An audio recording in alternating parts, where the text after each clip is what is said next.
Hello. Hello, everybody. Good morning, Sam. Morning, Great to Simon. be Can you hear me here. all right? Welcome. Thanks for joining us. Yeah. It's a pretty exciting day. Well, here we are. We've finally launched BridgeOS 2.0. So exciting. If you check the learn.piratemini.com website, you'll see on the firmware updates page the full release notes. The firmware updater app will now let you update to the 2.0 stable release. Quick note, I should say, if you're updating from beta.61, obviously if you want to, update for sure, it's practically identical.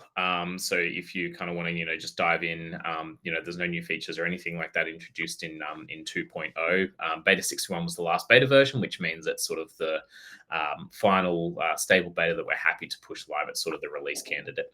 So if you're already on, 61, which is the latest beta, then you're pretty much up to date. Sam, I've just put a QR code for the release notes up in the top left of the stream. Amazing. Thank you, Simon. Yeah, without further ado, I've got a bridge in front of me on my desk. One thing that I will say now, very important, stick around probably in a little bit, not too far away. We are going to drop the first clue into a bit of an Easter egg hunt that we have baked into BridgeOS, fresh for 2.0. That if you follow the trail all the way through over the next kind of couple of weeks, we'll post the clue sort of publicly, give some more teasers. There is actually going to be some discounts for the two new products we've got coming up, which will be announced very shortly, and also potentially a giveaway too. So if you want to sort of solve the puzzle, it's pretty cool. So we'll drop the first clue for that very soon. So stay tuned. Yep. I believe it's already on the requests on our list of things that we want to look at adding. I won't tell you what they all are, but we have 15 enhancement or feature requests that are in the waiting for approval stage, and we have 9 that are in the accepted, but we haven't decided when to release them yet. Just so you guys know, there's a bunch more stuff that's still on the roadmap. Without further ado, so new features. We've got new local MIDI control from external devices. So that's new targetable, CCs and things that you can send to your bridge to control various internal functions. So the main ones are we've got reset all sequential switches. Pardon me, reset all scrolling switches. You can turn on, off, or toggle all primary switches. You can turn on, off, or toggle all secondary switches. You can increment, decrement, go to next, or reset a sequential switch, and likewise for a scrolling switch. And they're really cool because it gives you full external control over scrolling and sequential states. So if you have a scrolling switch set up on your bridge, and you want to use the message stack for that, and kind of use that the names and the colors and the powerful flexibility that you get there, but maybe you've got an external MIDI control like a DAW or a much simpler MIDI controller, and you want to be able to synchronize those events with some other kind of MIDI event. Well, it allows you to do that, and you can seamlessly scroll and remotely control all of that sequential scrolling and also those toggle events remotely, which is very cool. And it also gives you an easy way, say, to turn all toggle switches off, turn all toggle switches on, or toggle all of them, flip the states without having to go through and do those all manually. So that's really cool. One of the biggest ones, we've got HID keyboard messages. Very cool. So this allows any message stack to emulate a keyboard press on your, as you would on your keyboard. So all of these, by the way, you can add via the editor or on device. So yeah, you can have on any message stack, you can add a keyboard press. So you go into a toggle switch, any message stack except for an expression, because that doesn't really make sense. You can add those keystroke messages. So you can add up to 3 keys at a time, including modifiers. So, like A, B, shift, or control, shift, F5, whatever it is. We've supported the full key list for 104 keyboards, I believe, which is pretty much every switch that, most people ever have access to. So you can do all kinds of funky stuff, including like numpad, extended function keys, all that sort of stuff. It allows you to control things that might not otherwise be able to be targeted via MIDI, and also, set up custom macros on your PC. It's very nice. So yeah, as you can see, Simon's setting up there. You can add a key press type switch and then keys to your heart's content. One thing we noticed in testing is that Windows seems to honor the order that you send the keys. So if you don't know anything about USB, in the HID device report, it will specifically add the keys in the order added on device. Windows seems to honor this. Mac OS seems to do something a little more funky when you're sending, keys pressed at exactly the same time. And so if you think about it, when you're pressing those keys on a computer keyboard, you're not actually pressing them at the exact same time. One is always being sent just before the other, and likewise. Whereas when you're adding them to this kind of message where it is actually seeing all those keys in exactly the same HID report, Mac OS seems to change the order of them around a little bit. So if you're using it for like typing macros, you might want to just be aware of that. Windows seems to do it right there. We've got optional toggle between 0 and 1 bank indexing for UI. So that means, if you'll notice on the extended UI mode that Simon had there. Yeah, Simon's made a little bank there to very explicitly show what we're talking about. So the new extended UI has a bunch of streamlined features, which is really nice. You get sort of a clearer section for looking at the bank name, and then there's also a dedicated space for showing the number of the bank that you're on. So you can see there he's on bank 5. If your bank's up or down, that changes 6.4 accordingly. So you don't have to add that into your bank anymore. And you'll notice now that banks, rather than, bank 87, whatever, it just shows new bank. That means that it's a little bit less confusing. You don't have to take up that space in your bank name. It gives you more flexibility and more options for that, which is cool. What you can also do, so you've got that bank index, you can change whether it is indexed from 0 or 1. Now, if you're not familiar with any kind of programming, all that means is what number your starting bank is. So originally, the first bank was 0 and the last bank was 99. Now that gives you 100 banks, but you might not be used to 0 being the first number that you count from. Usually, for a lot of people, it's 1. So you now have the option to display those names in the UI as either 0 to 99 or 1 to 100, however you see fit. Automatic bank index can be displayed in extended mode. We talked about that. It's not there in simple mode. The simple UI mode is more stripped back, more streamlined. We had it in there originally, and most people who really liked the simple mode said, no, we just want, clean, crisp bank name. So that's for you. So as I'm showing you, you get just the, the bank name in big bold letters in simple UI mode. You can also invert the text color of the bank name if you want. So you can, instead of it being like a white on black background, you might find it easier to read if it's a like a white background with the text in black. Now that's, excuse me, that's handy if you are, maybe in kind of like a higher visibility or lower visibility area, and you want your bank name to really stand out compared to your switch names, or if you just prefer it that way. One thing to keep in mind is it will increase the current draw slightly. So if you're on, like a DC power supply and you're right on the limit of what we recommend, you may just want to check that your power supply is robust and good to go. So you can see in some example there, it makes it nice and white and black.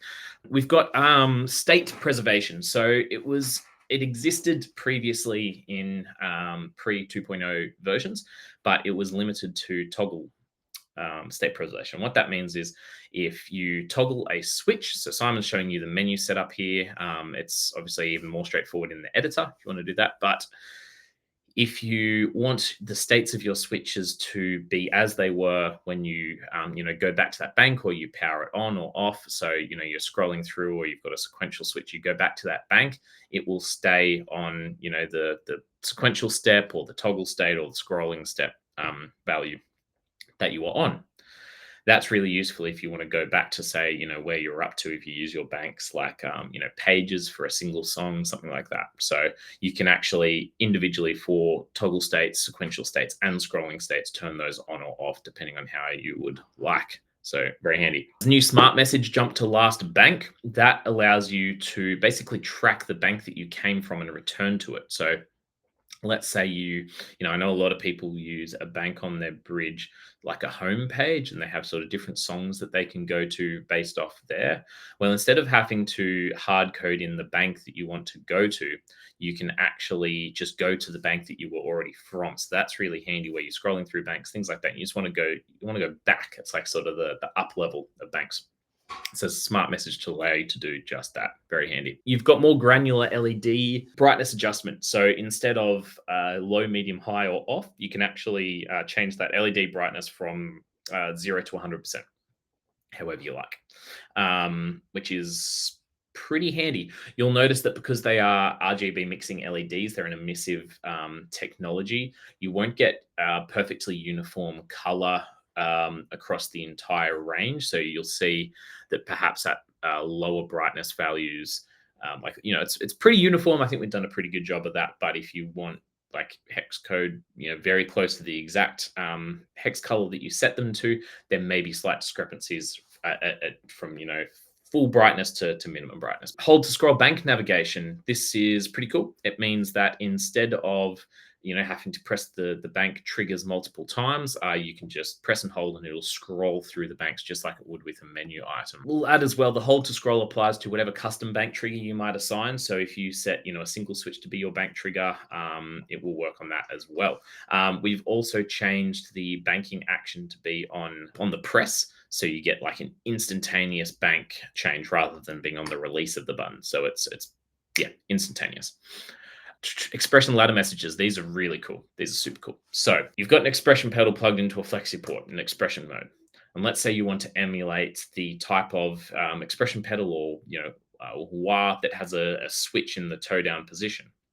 Well, you can do that. Now you can assign custom triggers along the expression pedal sweep and have it trigger messages at different points. And these aren't hard coded. You don't have to say at toe down, do this, at halfway. You don't get one slot per value of the expression pedal. You can assign whatever slot you want. So you get 32 messages for each FlexiPort expression pedal, both bank and globally. So that's tons of messages, really powerful feature. So you can, use it to create like a granular staircase effect. You can have, you might want it to scroll through various presets with an expression pedal, however you like.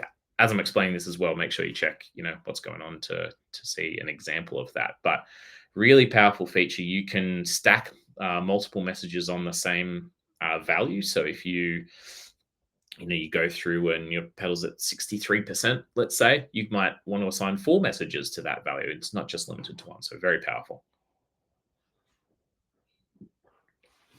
Note that that is per FlexiPort. So you don't get that for like 1A and 1B, 2A and 2B. So if you're using expression doubler, those messages will only apply to the A channel. And it's per FlexiPort, not per like expression channel. That also can be used as well for like switch expansions. So you can have like a row of foot switches, and you get 32 different messages. So you could have 32 external switches, each with their own message. It could be a MIDI message, could be a smart message, banking navigation, whatever you want. You can have that all plugged into a single FlexiPort if you want to use a resistive ladder switch. Very cool. Switch group integration over device link. We did a bit of an overhaul to switch groups and device link in general. So switch group functionality is really smooth. You can also add sequential messages to switch groups now. So you can have 2 sequential messages in a switch group, and when you trigger one, it triggers the other. And that's nice because you could previously have a sequential linked mode switch, and that switch controls the other switch that's in sequential mode, and they share the color and the labels, but you're still sharing the same message stack. What this allows you to do is have 2 sequential switches. Maybe they might be out of sync there. They're on different steps. They have their own color, they have their own labels, but when you press one, it can trigger the other based on the switch group parameters that you set, whether it's on a, like what step it's on, and the switch action. So really, really cool. And you can, of course, have all of your switch groups and all your switch group members. And that also works over device link. So if you have 2 units plugged in over device link, a single TRS cable from between 2 flexi ports, then you can have those sequential switches triggering each other over device link. You don't need to set up any complex MIDI, routing to have that happen. You just, plug it in, set those flexi ports to device link mode, set one to the main and one to the satellite, and away you go. Toggle switches also work beautifully, and device link in general is a lot more reliable and robust. It supports hot swapping. So when you plug it in, the master will always show a connected symbol. So it'll always be kind of like colored in, and the slave will show its connected state in real time. Very, very cool. So that's most of the new features. There's a lot of other just, really small little ones that were picked up along the way, a little change to the menu structure or, things like that. Maybe tweaks. There's some more in enhancements as well, which we'll go over, but they're a lot of the big new headline features, and there's lots more coming. Should we tease the clue for the Easter egg hunt? Oh, okay. All right. Before, in case people need to get to bed? Yeah, sounds good. All right. So how this is going to work. There is a puzzle baked into your Bridge device. It's a multi-stage puzzle. It is not all available yet. So by that, I mean, you will need to unlock the first step using the first clue. Feel free to go and explore it yourself, or if you can't quite get it, can be kind of tricky perhaps. Then, wait for more clues to drop. Keep it secret, keep it safe. If you figure it out, don't post and let everyone know about it. Let them work it out for themselves. The end. You can tease that you figured it out. Just don't give any actual details. Don't give it any details. The end reward will be early access to the new Aero and Click V2. It's coming. New Click V2. What could that possibly mean? Anyone who has the original Click or has bought the original Click, don't necessarily feel bad. It's not like just a kind of a new paint job. There's some new features that will have a very slightly higher price tag, but like we've got the current Click discounted to, is it 59? Simon, let me check. It's got a really good price on it. So if you're just looking for TRS control, then the current Click is it's great. Click V2, I hadn't really planned on announcing or teasing it, but I suppose if you're listening, congratulations. You also get your TRS relay output and expression pedal emulation output. Very, very cool stuff. And a smaller footprint even. It's wicked. Yeah. So anyway, the new Aero, if you haven't seen about it, I'm not going to spend too much time talking about it, new BridgeOS device. You will get early pre-sale access to that ability to get your hands on one, not just buy one, but get your hands on one before anyone else, and you will get a discount. It's going to be super cool. So the first clue, and it's deliberately vague or vague, as I believe our North American comrades say. I've never heard an American pronounce it like that, but I think Canadians maybe. It's like they do like it's vague. That's obviously with their delightful accent. Okay, I'm just finding it here. So the clue is, we'll post it in the chat as well. Yep. When it began on the 6110, name the serpent's fruit. One more time. So when it began on the 6110, name the serpent's fruit. There we go. Clue. We got the ticker down the bottom. We got the what? We got the ticker on the bottom of the stream. Oh, no. Very cool. Very cool. That'll only be there for a little bit. Make note. Take that and play with it. You need to do something on your Bridge device. Or with the editor or the device, either way, same. But go and explore your Bridge device based on that clue. And if you figure it out, have fun. That will allow you to unlock the next step of the puzzle, but then you will still need the next clue to proceed with the puzzle, or you can try all sorts of things to try and figure it out. But this first clue allows you to unlock the next step of the puzzle, and you then need to actually work out how to access that next step of the puzzle, which will also drop some clues to help you figure out. Go forth. Yeah. Like I Yeah. said, you'll get Fantastic. early hands-on access to new products if you'd like to get those, and also a cool discount. Stay tuned.